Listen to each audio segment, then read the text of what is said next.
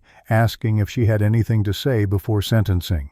Santos had coached her client extensively on this moment. Express remorse, show emotion, give the judge something to work with. But the defendant had refused to follow this script. She stood and looked at the judge with that same calm demeanor. "I understand you have to punish me," she said simply. "That's how society works. But I don't regret what I did. They were obstacles, and I removed them. I'd probably do it again if I could." The honesty was stunning and damning. Santos closed her eyes in defeat. Her client had just sealed her own fate with brutal candor. Judge Morrison's expression hardened. "You have shown," she began, "a complete absence of humanity that is terrifying in one so young. You planned these acts with calculation that would be chilling in an adult and is incomprehensible in a child. You executed your plan without hesitation or mercy, and you stand before this court showing no remorse, no understanding of the devastating harm you've caused. The psychological evaluations suggest you lack the capacity for empathy that makes rehabilitation possible. While your age demands consideration, your actions and demonstrated character demand consequences." The sentence came in measured, deliberate words: 4 consecutive life terms without possibility of parole. The defendant would spend the remainder of her life in custody, first in juvenile facilities until age 18, then transferred to adult prison. She would never know freedom again. She would age and die behind bars, paying for those early morning hours when she chose to become a killer. The sentence was the harshest available under law for a juvenile offender. Some advocates would call it cruel. Others would say it was the only appropriate response to such calculated evil. Judge Morrison called it justice. The defendant absorbed the sentence with no visible reaction. No tears, no shock, no breakdown. Just a slight nod, as if confirming information she'd already expected. Santos requested immediate appeal, which was granted automatically. But both women knew the appeal had minimal chance of success. The evidence was too strong, the trial too carefully conducted, the sentence appropriate under applicable law. This verdict would stand. The girl who had destroyed her family at 13 would spend the next 70 or 80 years contemplating that choice from inside prison walls. Rachel Morrison delivered her final victim impact statement after sentencing. She stood at the podium, tears streaming, and spoke directly to her niece. "I wanted to understand you," she said. "I wanted to find some explanation that would make sense of this nightmare. But there is no explanation. You're just broken in ways that can't be fixed. My sister loved you, your father loved you, your brother and sister loved you, and you killed them all without a moment's hesitation. I hope you live a very long life in prison. I hope every day you wake up and remember what you did, and I hope that someday, somehow, you develop the capacity to feel remorse for the irreparable harm you've caused." The courtroom cleared slowly after the hearing concluded. Observers filed out in silence, processing what they'd witnessed. A child sentenced to die in prison for crimes committed before high school.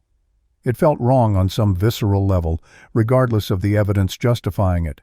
But letting her go free, or even releasing her at 25 under juvenile court rules, felt equally wrong given her demonstrated danger. There were no good answers here. No outcomes that restored what was lost or prevented all future harm. Just the blunt instrument of law doing its best to address evil that defied easy categorization. Thomas Henderson spoke to reporters outside the courthouse, his voice steady but pained.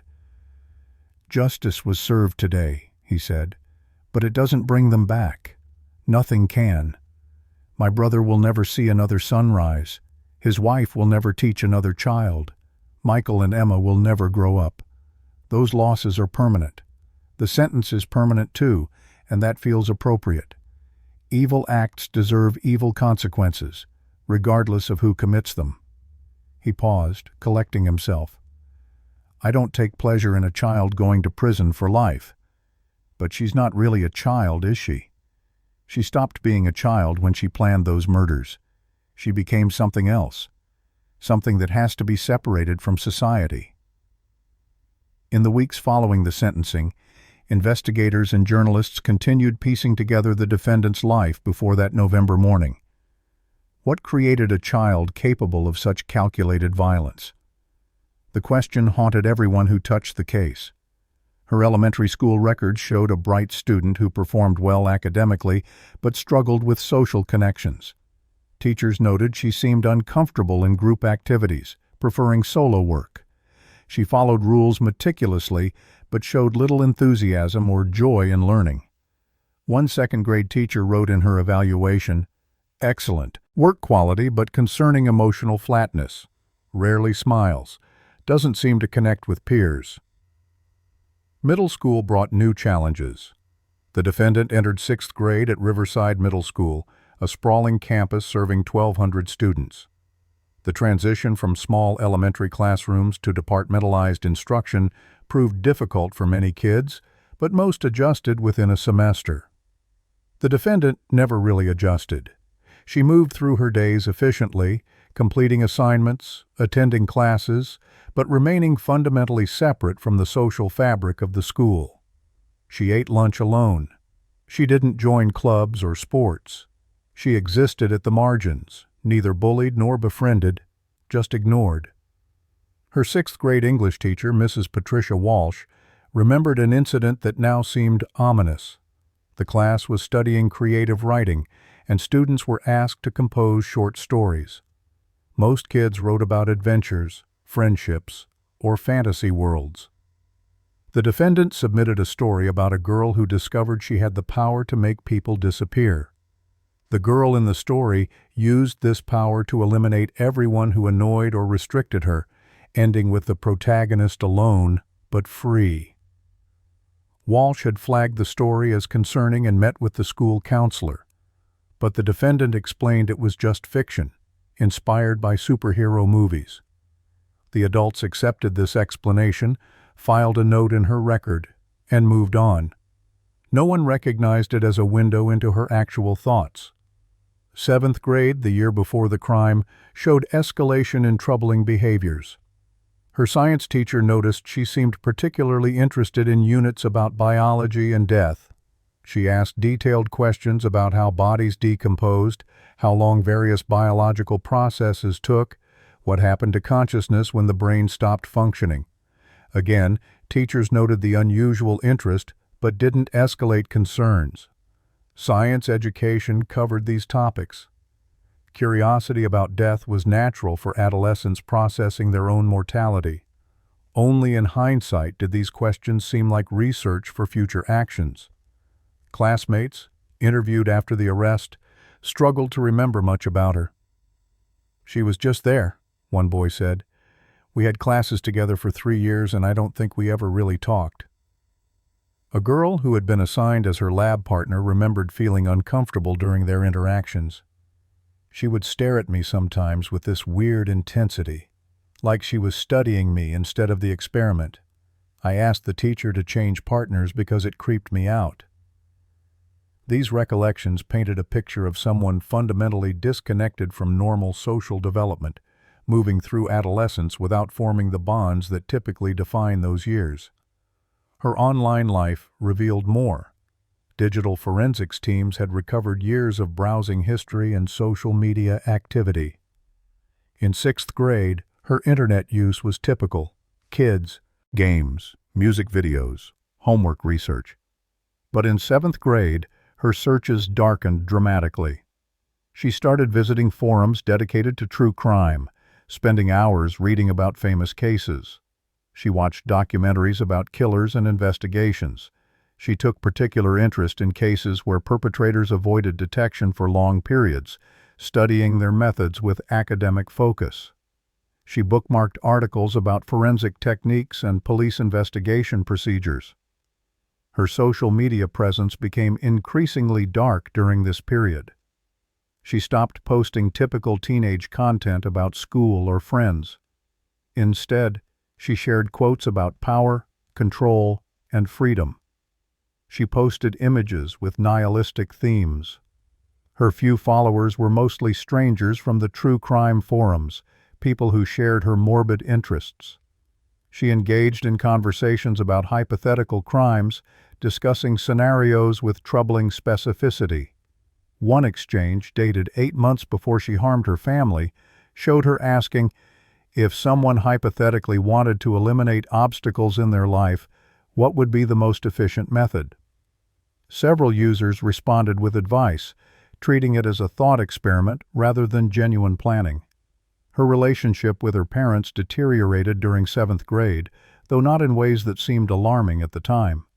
David and Jennifer noticed their daughter becoming more withdrawn and oppositional. She resisted family activities, preferring to stay in her room.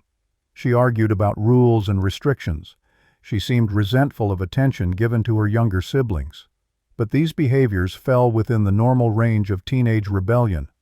The Hendersons tried to address it through family meetings and individual conversations.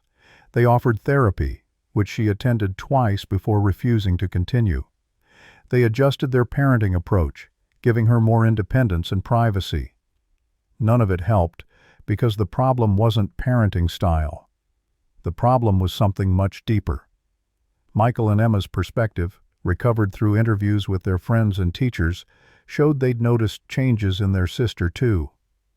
Michael told a classmate that his sister scared him sometimes. "She looks at me like I'm not really there," he'd said. Emma had stopped going into her sister's room, sensing she wasn't welcome even though no explicit prohibition existed. Their parents had encouraged sibling bonding, arranging family game nights and movie evenings. But the oldest daughter participated minimally, present physically, but absent emotionally. The family photos from this period showed the disconnection clearly. 4 people clustered together, smiling genuinely.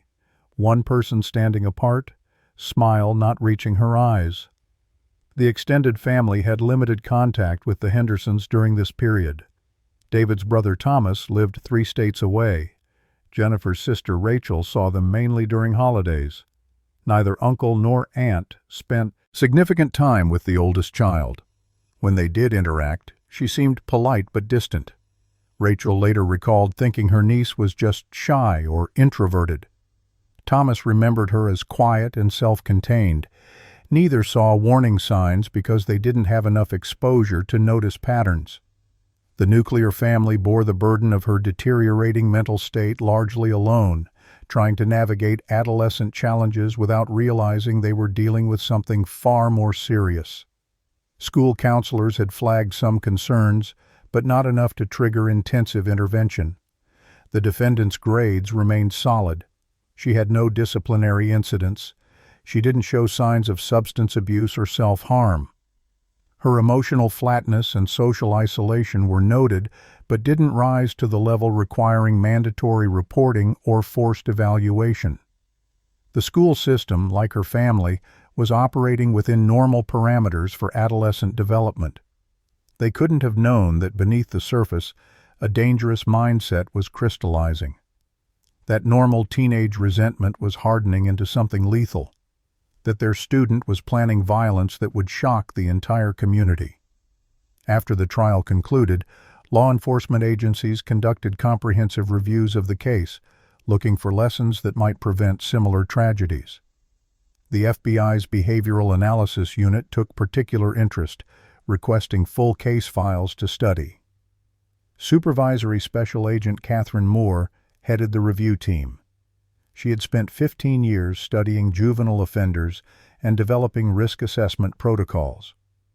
This case represented something rare in her experience, a juvenile who displayed adult-level planning combined with complete absence of the emotional drivers that typically motivated youth violence.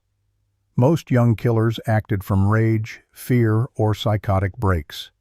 This defendant acted from cold calculation. Moore's team examined every piece of evidence, looking for missed intervention points. They identified several moments where different actions might have changed outcomes. The second-grade teacher's note about emotional flatness. The sixth-grade creative writing assignment. The seventh-grade science questions about death. The social media posts growing progressively darker.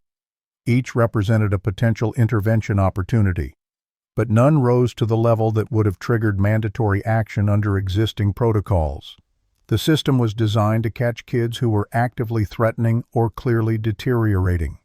It wasn't designed to catch someone who maintained surface functionality while planning violence internally. The review highlighted gaps in communication between systems. School personnel flagged concerns but didn't share information with parents in ways that conveyed true urgency. Parents noticed behavioral changes but didn't report them to schools in detail. Online platforms where the defendant discussed violent fantasies had no mechanism for flagging concerning content to authorities. Each silo, education, family, digital sphere, mental health, held pieces of the puzzle. But no structure existed to assemble those pieces into a comprehensive picture until after tragedy occurred. Moore's recommendations focused on creating better information sharing while respecting privacy rights, a difficult balance with no easy solutions. The case also prompted examination of juvenile justice policies more broadly. Child advocacy groups argued the outcome proved the system was too quick to punish rather than rehabilitate young offenders. They pointed to research showing adolescent brains remained plastic and capable of change. They cited successful rehabilitation cases where even serious juvenile offenders had been reformed through intensive treatment. But prosecutors and law enforcement countered with data showing repeat offending rates among violent juveniles. They argued that public safety had to take precedence over rehabilitation ideals, especially in cases showing premeditation and lack of remorse. The debate played out in legal journals, legislative hearings, and public forums. Detective Chen found herself frequently interviewed about the case, asked to explain how investigators approached such an unusual situation.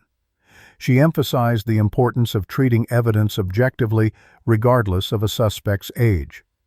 "When we arrived at that scene, we followed standard protocols," she told one interviewer. "We documented everything. We looked at physical evidence, digital evidence, and behavioral evidence. The fact that our suspect was 13 years old made the case emotionally harder, but it didn't change investigative procedures. Evidence doesn't lie. It tells you what happened, regardless of who did it."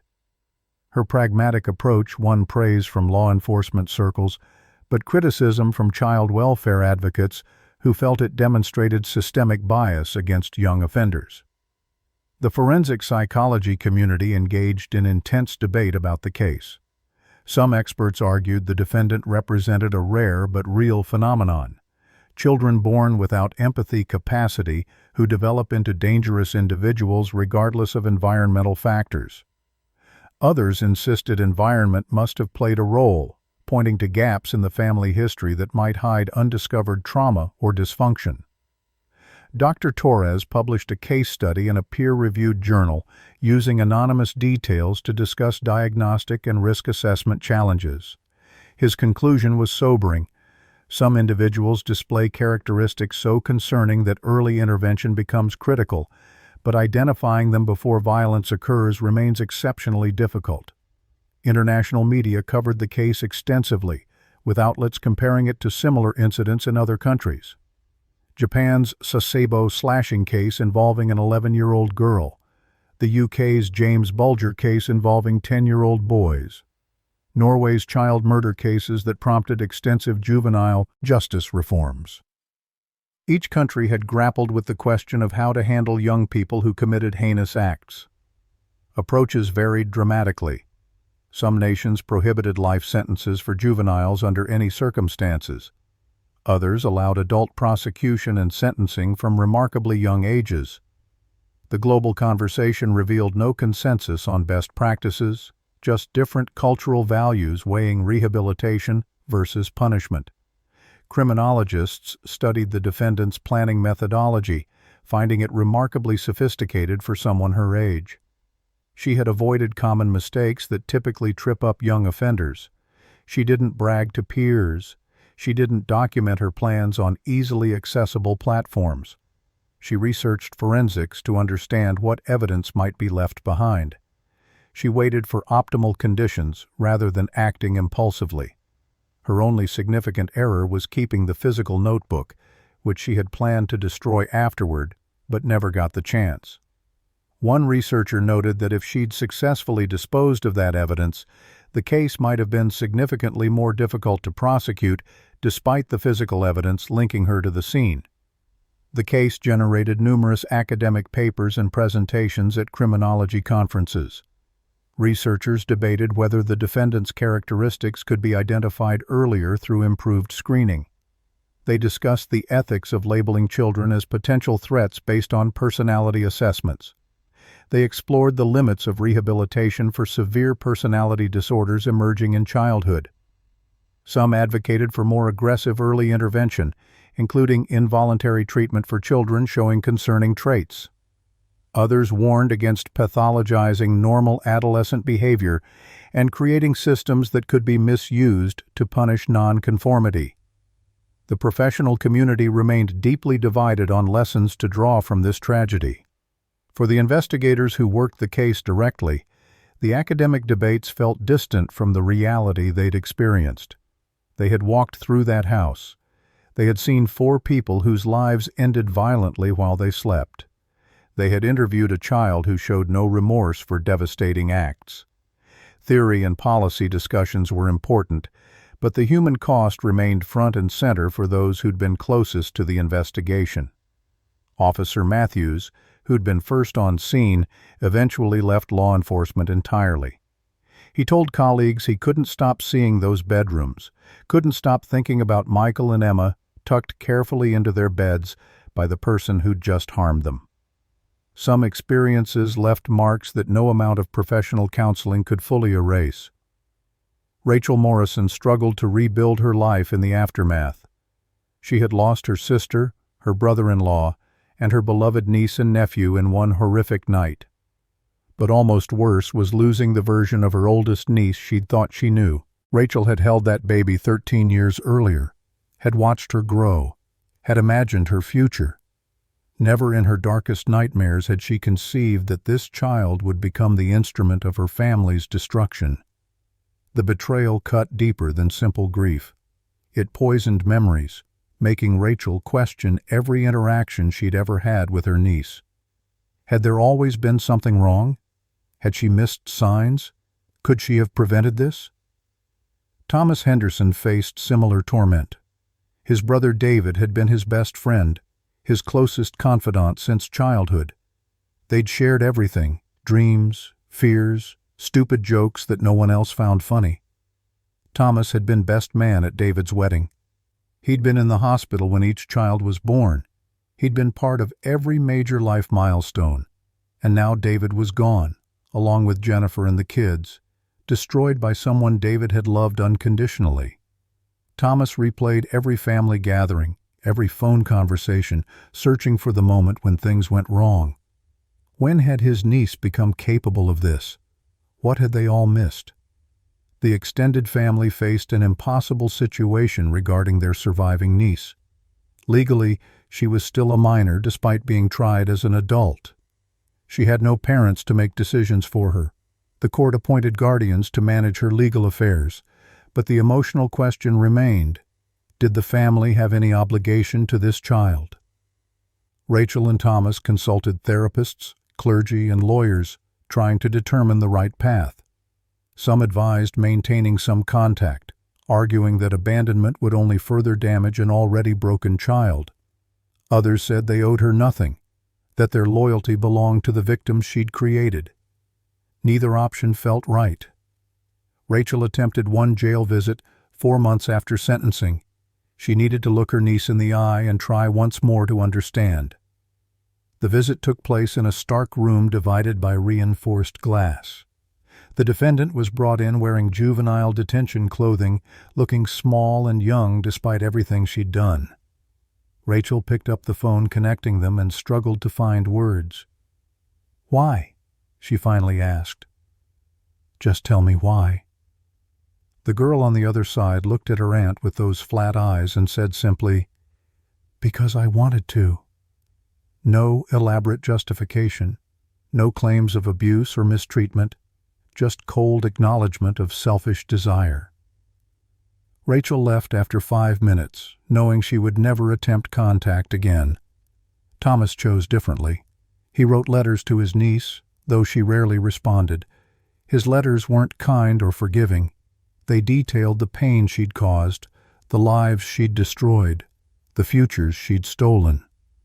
He described Michael's dreams of becoming a scientist, Emma's artistic talent, Jennifer's dedication to teaching, David's gentle humor. He wanted her to know them as people, not obstacles. He wanted to force humanity onto someone who seemed to lack it entirely. Her occasional responses were brief and clinical. "I received your letter. I understand you're angry." No engagement with the content. No acknowledgement of the people described, just empty words from an empty heart. The surviving family members struggled with public perception. Some people viewed them with sympathy, recognizing they were victims too. Others treated them with suspicion, as if genetics or family dysfunction must explain the defendant's actions. Rachel faced invasive questions about family history. Were there mental health issues? Had there been abuse? What had really happened behind closed doors? She answered patiently at first, explaining that David and Jennifer had been loving parents, that the home had been stable and nurturing. But eventually, the constant implications that her family must have done something wrong became unbearable. She stopped giving interviews and retreated from public life. The Henderson family home remained empty for months after the crime. It stood as a grim landmark, attracting curious onlookers who drove past slowly, taking photos. Real estate agents said it would be nearly impossible to sell. The property carried too much history, too much trauma embedded in its walls. Eventually, a distant cousin purchased it through an LLC, planning to renovate completely and rent it out to tenants who might not know its history. But before renovation began, Rachel requested one final visit. She needed to walk through those rooms one last time, to say goodbye to the place where her sister had built a life. The house felt haunted by absence rather than presence. Rachel moved through rooms where children's laughter had once echoed. She stood in the kitchen where Jennifer had made thousands of meals for her family. She climbed the stairs slowly, pausing outside each bedroom. The crime scene cleaning company had done thorough work, but Rachel's imagination filled in what had been removed. She couldn't enter the children's rooms, couldn't bear to see the spaces where Michael and Emma had slept their last sleep. She stood in the hallway, tears flowing freely, and whispered apologies to niece and nephew who would never hear them. Apologies for not protecting them, for not seeing the danger living under their own roof. Thomas dealt with his grief through action. He established the Henderson Family Foundation, dedicated to improving mental health screening for children and adolescents. The foundation funded research into early identification of severe personality disorders and supported programs providing intervention services. Thomas threw himself into the work, channeling his pain into something constructive. He gave speeches at schools and conferences, sharing his family's story as a warning. He advocated for better information sharing between schools, families, and mental health providers. If his brother's death could prevent even one similar tragedy, he told himself, then meaning could emerge from meaningless loss. But private moments remained difficult. Thomas had kept some of David's possessions: his watch, his favorite coffee mug, a baseball they'd tossed around as kids. These objects became talismans of memory, physical connections to someone who existed now only in recollection. Thomas would hold the baseball sometimes, remembering afternoons in the backyard, the easy camaraderie of brotherhood. Those memories now carried bitter edges. His brother had died believing his family was safe, had died never knowing that danger slept down the hall from him every night. The innocence of those early memories felt mocking now, snapshots of happiness that had been built on unstable ground. Rachel and Thomas gathered each year on November 12th, the anniversary of the tragedy. They visited the cemetery where David, Jennifer, Michael, and Emma were buried together. The headstone was simple, engraved with their names and dates. A quote Jennifer had loved adorned the bottom. "Family is not an important thing, it's everything." The irony of that quote, given how their family ended, was not lost on either survivor. But it had been Jennifer's favorite saying, repeated often during family gatherings. It represented who she was, even if her oldest daughter had never understood or valued that bond. These cemetery visits became rituals of remembrance and grief. Rachel brought fresh flowers, sunflowers for Jennifer, who had loved their brightness, daisies for Emma, who had picked them from the yard, small dinosaur figurines for Michael placed carefully by his name. Thomas brought letters he'd written but never sent, describing the year's events his brother had missed. New foundation initiatives, changes in the law prompted by their case, small moments of joy that felt guilty to experience. He read these letters aloud at the graveside, needing David to hear them somehow, knowing the irrationality of that need, but unable to stop himself. The holidays proved especially difficult. The first Thanksgiving after the tragedy, Rachel and Thomas sat together in a restaurant, unable to face cooking a family meal. The second year, they hosted distant relatives, trying to recreate some sense of family gathering. But the empty chairs at the table spoke louder than any conversation. Michael's spot where he used to carefully arrange his food. Emma's chair from which she would bounce excitedly while talking about her day. David's place at the head of the table. Jennifer's beside him. 4 absences that could never be filled. By the third year, they'd stopped trying to maintain traditions. They spent holidays quietly, acknowledging the day but not celebrating it. Some losses were too large to work around. Friends and community members tried to support the survivors, but often struggled to find appropriate words. What do you say to someone who lost their entire nuclear family to violence? Platitudes about time healing felt hollow. Assurances that the perpetrator was punished didn't restore what was taken. Some people avoided Rachel and Thomas entirely, made uncomfortable by grief they couldn't fix. Others offered support that felt performative, motivated more by curiosity about the crime than genuine care. A small circle of truly supportive individuals emerged, people who showed up without agenda, who sat in silence when silence was needed, who understood that some wounds never fully heal. The legal appeals process forced Rachel and Thomas to relive the trauma repeatedly. Every appeal filing required them to be notified. Every hearing gave them the option to submit victim impact statements. They felt obligated to participate, to ensure the justice system didn't forget what their family members had suffered. But each legal proceeding meant revisiting evidence, reading documents that detailed how David and Jennifer and Michael and Emma had spent their final moments. The criminal justice system, necessary as it was, became another source of ongoing trauma rather than closure. Years after the crime, they were still enmeshed in legal proceedings, still fighting to maintain the sentence that had been imposed. Inside the juvenile detention facility, the defendant adapted to institutional life with disturbing ease. Staff members found her to be a model resident in terms of following rules and completing assigned tasks. She attended classes, participated in programming, and caused no disciplinary problems. But counselors and teachers noted the same emotional emptiness that had characterized her entire case. She engaged with educational material intellectually, but showed no genuine curiosity or enthusiasm. She interacted with staff politely, but maintained emotional distance. She moved through her days efficiently, like someone checking boxes on a required list, rather than a young person trying to navigate difficult circumstances. The facility's psychologist, Dr. Amanda Chen, conducted regular evaluations as mandated by the court. These sessions revealed the defendant's unchanged mindset.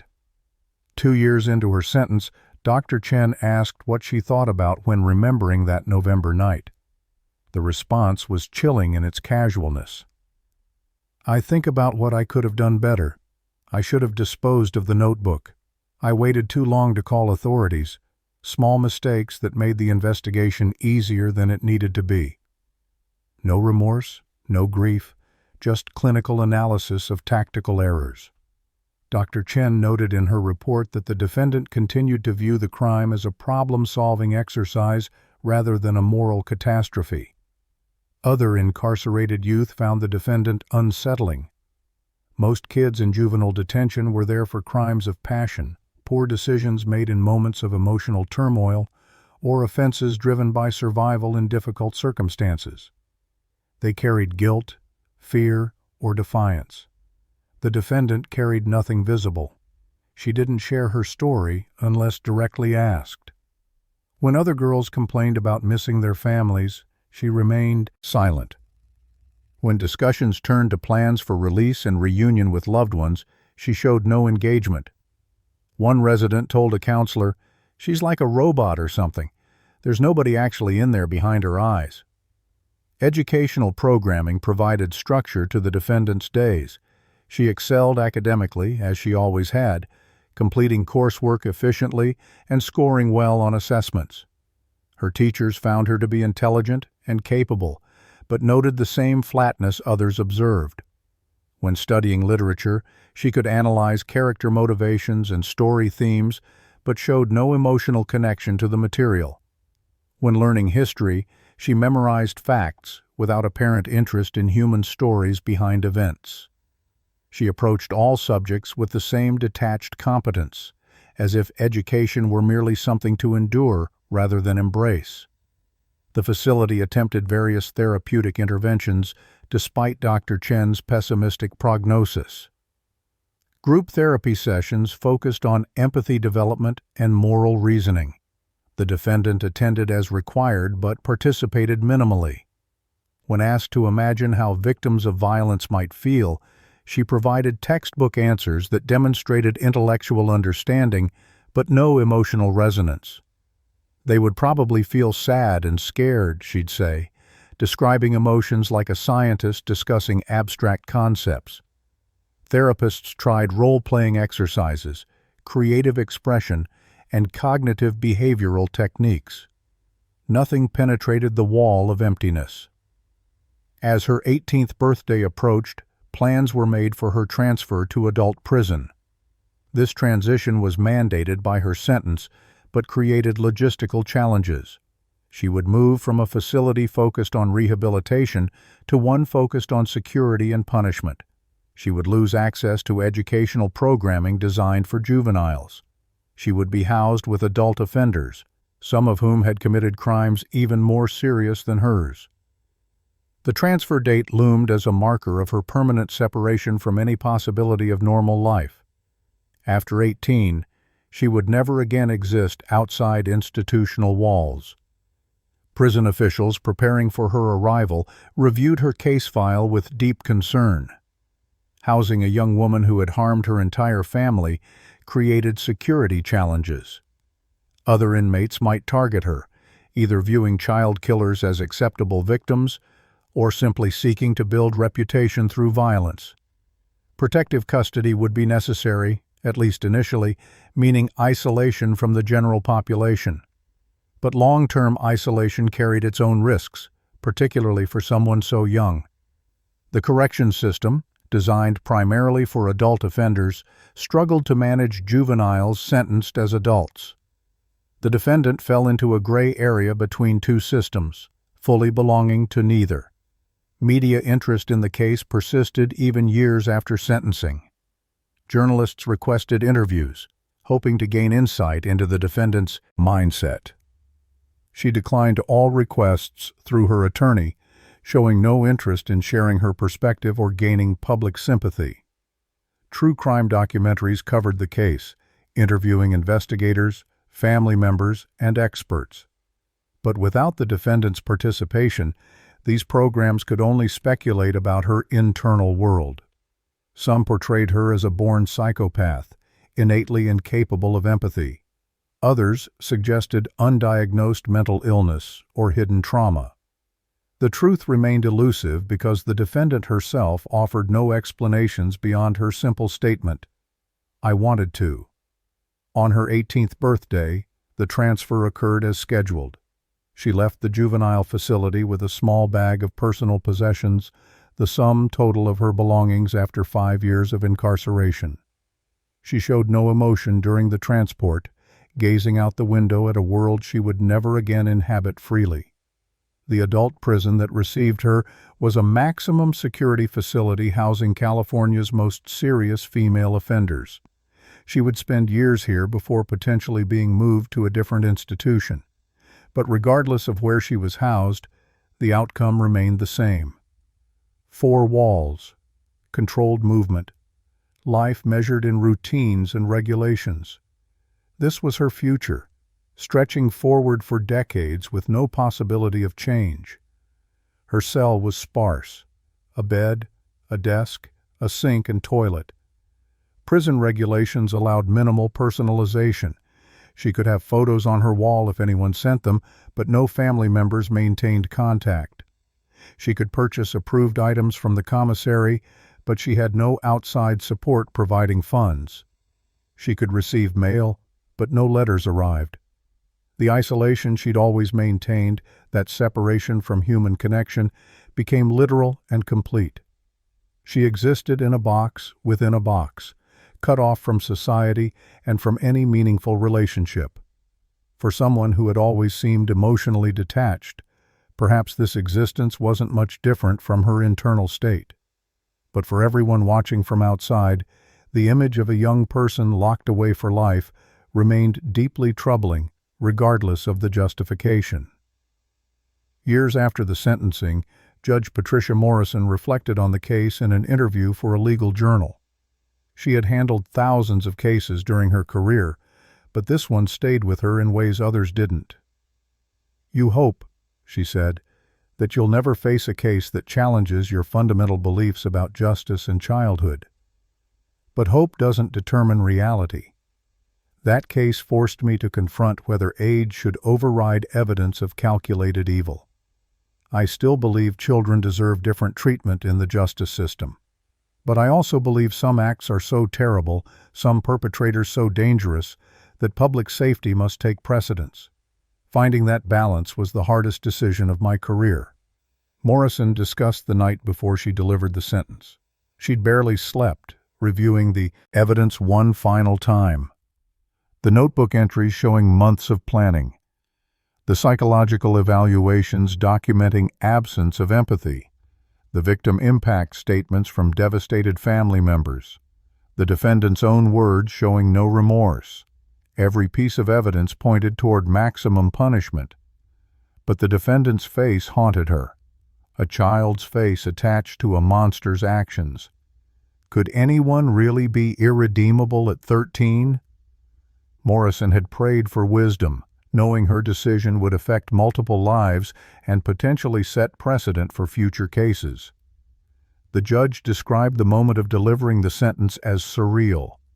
She'd looked at the defendant, searching for any sign of humanity, any crack in that emotional armor. Nothing, just passive acceptance of whatever words would come. Morrison had delivered her sentence clearly and firmly, making sure every word was on record for inevitable appeals. But inside, part of her grieved. Not for the defendant exactly, but for the loss of innocence the case represented. The destruction of the belief that children were fundamentally different from adults, fundamentally redeemable. This case proved that wasn't always true. Morrison discussed the appeals process that followed. Multiple attorneys had challenged various aspects of the case: the transfer to adult court, the jury selection process, the admission of certain evidence, the sentence length. Each appeal required detailed response from the prosecution and review by appellate courts. Morrison had expected this. Any case involving juvenile offenders sentenced as adults generated extensive appeals. But each legal challenge meant revisiting the crime, reconsidering whether justice had truly been served. The appeals courts consistently upheld the conviction and sentence, finding no reversible errors in the proceedings. But Morrison knew the legal battles would continue for years.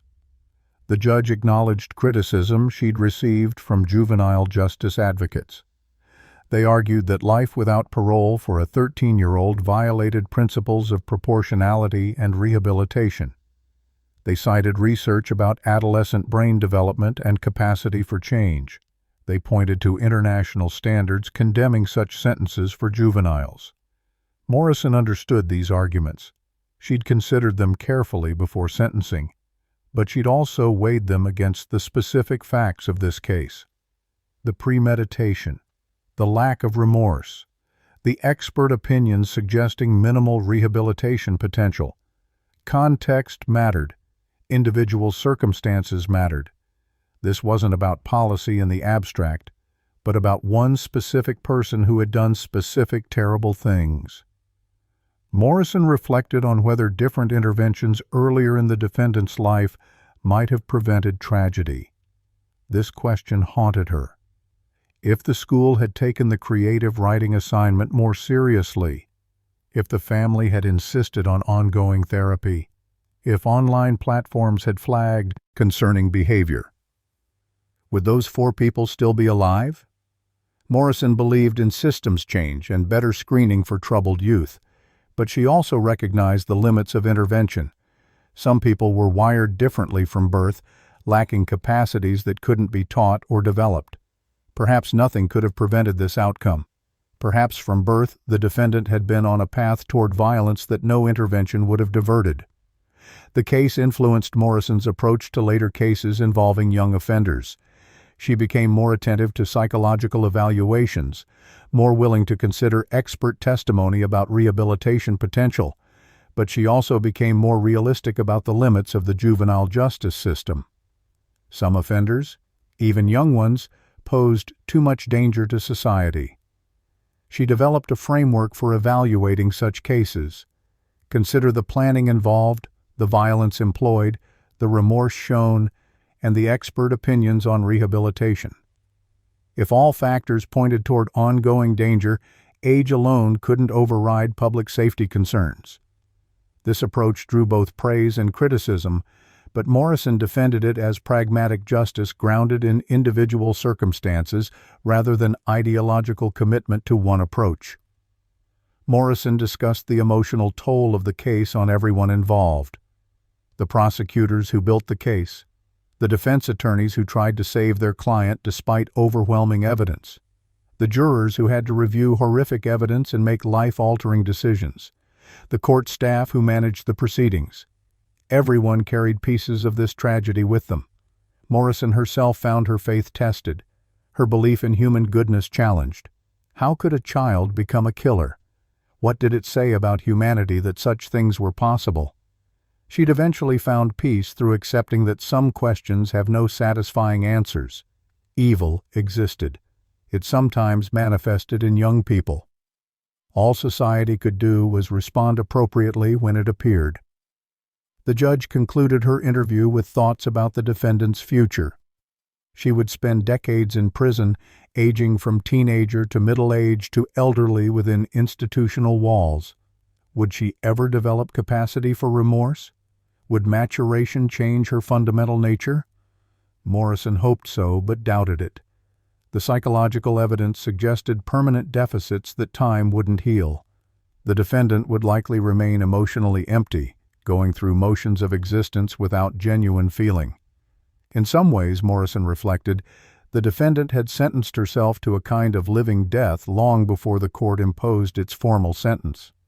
When you lack capacity for connection and empathy, you're already isolated from humanity in the most profound way. The prison walls just made that isolation physical and visible. The Riverside community struggled to heal in the years following the tragedy. The crime had shattered the neighborhood's sense of safety. Parents became more vigilant, more suspicious. Children lost some of their freedom to roam between houses and yards. Block parties continued but felt forced, shadows of their former warmth. The Henderson house, eventually renovated and rented, remained marked in everyone's memory. New tenants never stayed long, learning the history and deciding they couldn't live comfortably in a space where such horror had occurred. The building itself seemed tainted by association with violence it had witnessed. Riverside Middle School implemented new protocols for identifying and supporting troubled students. Counselors received training in recognizing warning signs of severe personality disorders and violent ideation. Teachers learned to take concerning creative work more seriously, to escalate beyond filing notes in student records. The school established partnerships with mental health providers to create faster pathways for intervention. These changes came too late for the Henderson family, but might protect future students, or so administrators hoped. The truth was that preventing such rare events remained incredibly difficult, even with improved systems. The case prompted legislative action at the state level. California lawmakers introduced bills addressing juvenile justice, mental health screening, and online safety. Some proposals sought to make it easier to try serious juvenile offenders as adults. Others pushed for more funding for youth mental health services and early intervention programs. The legislative debates became heated, dividing along familiar political lines. Conservatives emphasized punishment and public safety. Progressives emphasized rehabilitation and addressing root causes of youth violence. Compromise legislation eventually passed, incrementally improving some aspects of the system while satisfying no one completely. Victim advocacy groups used the Henderson case to push for various reforms. Some focused on improving support services for surviving family members who often fell through cracks in the system. Others advocated for stricter sentencing laws for violent crimes committed by juveniles. Still others emphasized prevention, arguing that better mental health infrastructure could identify troubled youth before they harmed anyone. The case became a reference point in broader debates about crime, punishment, and societal responsibility. Everyone seemed to have an opinion about what the case meant and what lessons should be drawn from it. The true crime media ecosystem exhausted the case thoroughly. Podcasts devoted multiple episodes to every detail. YouTube channels analyzed evidence and debated the sentence's appropriateness. Online forums argued endlessly about whether the defendant was a psychopath, a product of undiagnosed mental illness, or simply evil. Some content creators showed sensitivity to the victims and their surviving family. Others sensationalized every detail, turning tragedy into entertainment. Rachel and Thomas largely avoided this coverage, unable to stomach seeing their family's destruction turned into content for mass consumption. Researchers continued studying the case years later, publishing papers and presenting at conferences. The defendant's case appeared in textbooks about abnormal psychology and criminal justice. She became a case study, her identity protected by juvenile records laws, but her actions documented thoroughly for academic purposes.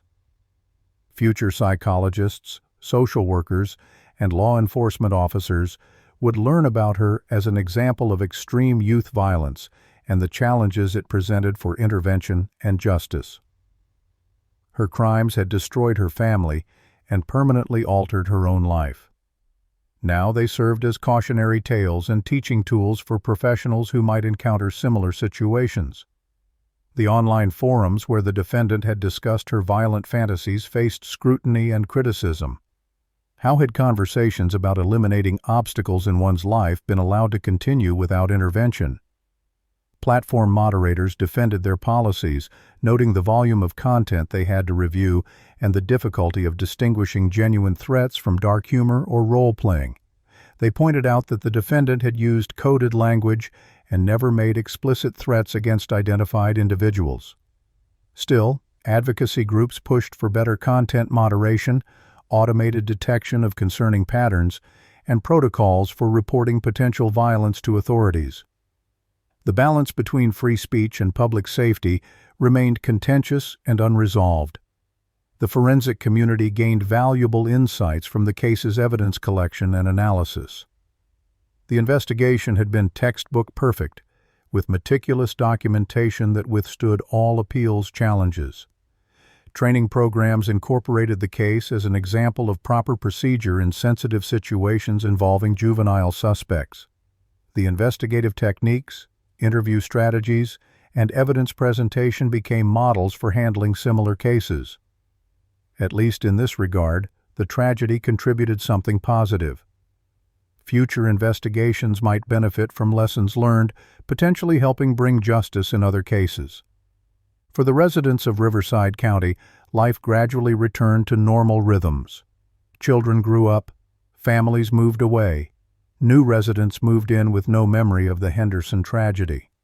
The case faded from immediate public consciousness, remembered mainly by those directly affected or those with professional interest. This fading was natural and necessary. Communities can't remain in perpetual mourning. But for Rachel Morrison and Thomas Henderson, the crime remained eternally present. Every holiday, every birthday, every ordinary moment that should have included the people they'd lost. The passage of time created distance from the immediate shock and pain, but couldn't restore what had been taken or fully heal wounds that deep. 10 years after the sentencing, the defendant remained incarcerated in California's prison system. She was now 23 years old, having spent nearly half her life behind bars. In that decade, she'd been transferred between facilities multiple times, never quite fitting into any institutional culture. Other inmates found her strange and unsettling. Guards described her as compliant, but emotionally distant. She attended required programs and followed rules without causing problems, but she formed no meaningful relationships with other prisoners or staff. She existed in isolation even when surrounded by people, just as she always had. Her educational pursuits continued in prison. She'd earned her GED and taken correspondence courses in various subjects. She showed particular interest in psychology and criminal justice, studying the very fields that had analyzed and convicted her. Prison officials found this choice darkly ironic, but couldn't prohibit it. She read textbooks about personality disorders, about adolescent development, about the justice system. Whether she saw herself in those pages or simply found them intellectually interesting remained unclear. She never discussed her studies with others or showed any sign of applying the material to her own situation. Dr. Amanda Chen continued periodic evaluations as required by law. Each assessment reached the same conclusion: no meaningful change in the defendant's psychological profile. She remained emotionally flat, lacking empathy, showing no genuine remorse. Now an adult, she could no longer be diagnosed with conduct disorder. Instead, she met full criteria for antisocial personality disorder, the adult manifestation of the traits that had defined her from childhood. Dr. Chen's reports consistently recommended against any reduction in security classification or consideration of parole, though parole would never be an option given her life sentence. The evaluations existed mainly to document her ongoing status for the record. The legal appeals had finally exhausted themselves. Every challenge had been rejected by state and federal courts. The conviction and sentence stood as final. For Rachel and Thomas, this conclusion brought mixed feelings, relief that they wouldn't have to keep fighting to maintain justice, but also a strange emptiness. The appeals process had given them purpose, a way to keep advocating for their lost family members. Now that battle was over. The outcome was secured. Their niece would spend her life in prison with no possibility of release. Justice had been served as fully as the system allowed, but 4 people remained gone, and no amount of justice could change that fundamental reality. Rachel and Thomas had aged visibly in the decade since the tragedy. The grief and stress had taken physical tolls. Rachel's hair had gone gray. Thomas had developed health issues linked to chronic stress. Both had undergone extensive therapy to process their trauma. They'd rebuilt their lives as best they could, but pieces remained forever missing. Rachel had returned to her career but struggled with concentration. Thomas had remarried, finding love again though he never forgot his first family.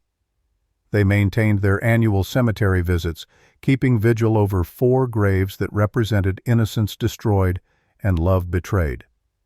The Henderson Family Foundation continued its work, now established as a respected organization in the mental health field. The foundation had funded research leading to improved screening tools for identifying severe personality disorders in children. They'd supported pilot programs providing intensive intervention for youth showing concerning traits. They'd advocated successfully for policy changes improving information sharing between schools, families, and mental health providers. These accomplishments couldn't undo the past, but might prevent future tragedies. For Thomas especially, this work provided meaning and purpose amid senseless loss. Public memory of the case had faded significantly. Occasional anniversary news stories would review the basic facts, but intense interest had moved on to newer tragedies. This was both relief and frustration for Rachel and Thomas. Relief because they could exist without constant public scrutiny. Frustration because it felt like the world had forgotten David, Jennifer, Michael, and Emma. Those 4 people had been reduced to statistics in discussions about youth violence. Their individual personalities, their dreams and quirks and loves, had been overshadowed by the sensational details of how they'd passed. Rachel made it her mission to keep their memories alive as people, not just victims. The defendant, now a young adult, wrote her first and only letter to her surviving family 10 years after her sentencing. The letter was brief and characteristically empty of genuine emotion. She acknowledged that she understood they were angry with her. She stated that she knew her actions had caused them pain. She said she hoped they'd found some peace.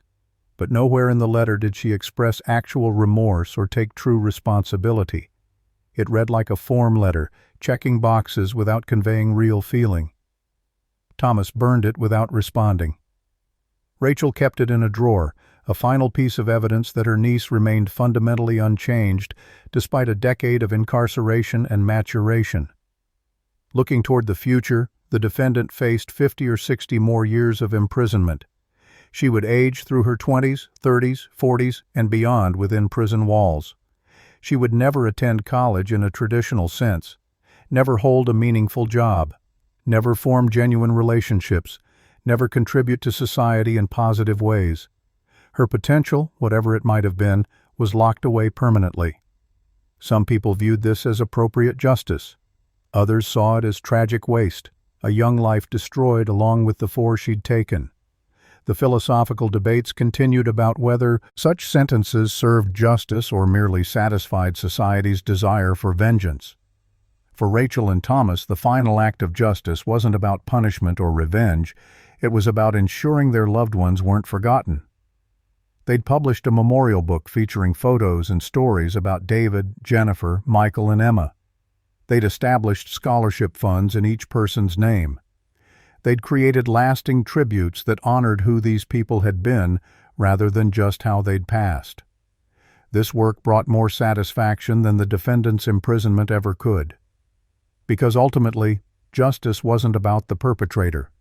It was about remembering the victims, celebrating their lives, and ensuring that the light they'd brought into the world wasn't entirely extinguished by the darkness that had consumed them. The sun set on another anniversary, marking 10 years since that November morning.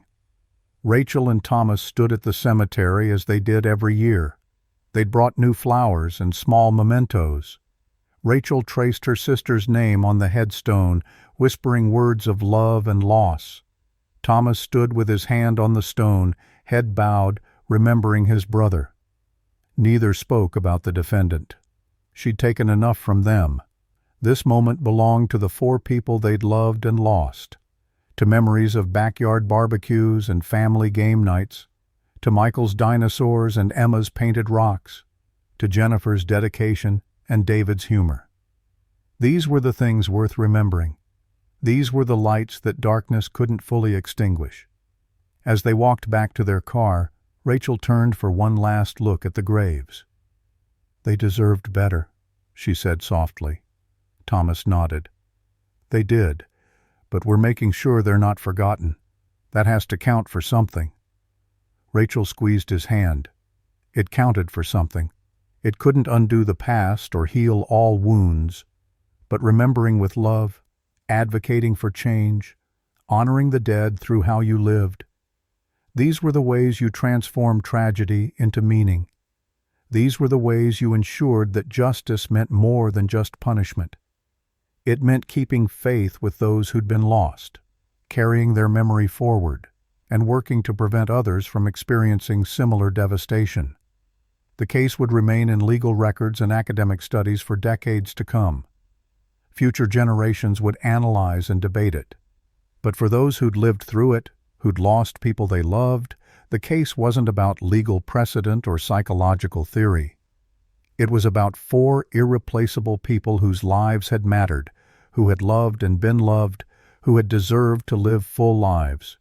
No sentence, no amount of time, no words could truly capture that loss. But Rachel and Thomas would keep trying. They would keep telling the story. Not the story of the crime, but the story of the people. Because in the end, that was the truest form of justice, refusing to let victims be defined by how they passed, insisting they be remembered for how they lived.